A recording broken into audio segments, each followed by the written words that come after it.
Harry Caray's Italian Steakhouse, named for the late Hall of Fame baseball announcer, opened on October 23, 1987, and has become one of the most nationally recognized restaurants in the Midwest. This legendary Italian steakhouse serves the finest prime, aged steaks and chops in a truly warm Chicago atmosphere.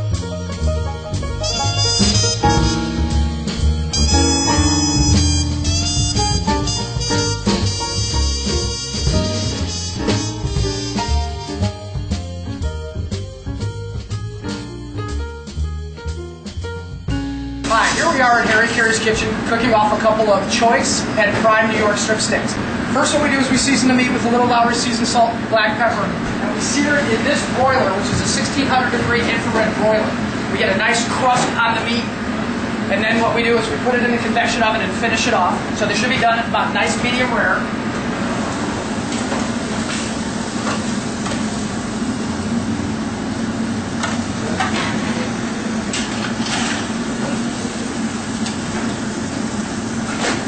Now, if you ask most chefs what temperature they like their steak, they're going to say medium rare to rare.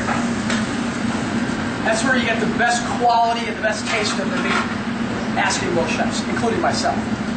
So here we have a choice New York strip steak, and here we have the prime New York strip steak.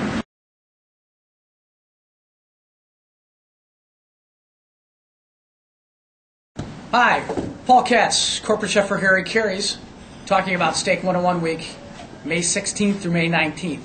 One of the meat dishes that we are comparing is regular, everyday beef to bison. Bison beef is becoming very big in the United States. You're seeing it on a lot of menus. We're going to try to break it down so you kind of know the difference between the two. So let's start with what you know. Here we have 2 cuts of filet mignon. This one right here is the normal beef that you're used to. The different cattle that we use in the United States range from Angus, Hartford, Wagyu, which are different species of cattle which we get our meat from. This is a prime example of that. If you notice that it is a lighter red color, still has a little bit of fat into it, a little bit of fat starting to get into the eye of the fillet. The bison, on the other hand, is a completely different species. Okay, it's a buffalo.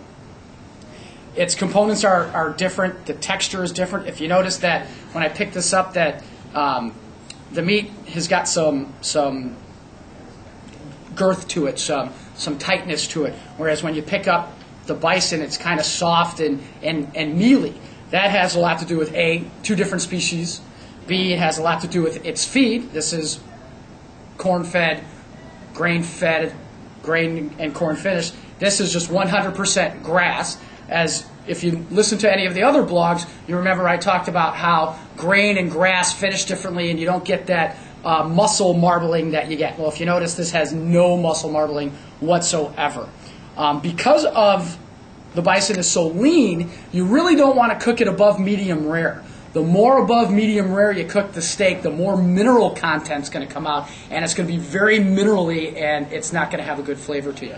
Whereas with the grain-fed, grain-finish, you can cook this from rare all the way to well done, but you don't really need to. Medium rare is at its best when it comes to meat. So that's the biggest difference between bison versus beef. So go to Harry Caray's and check out the difference for yourself.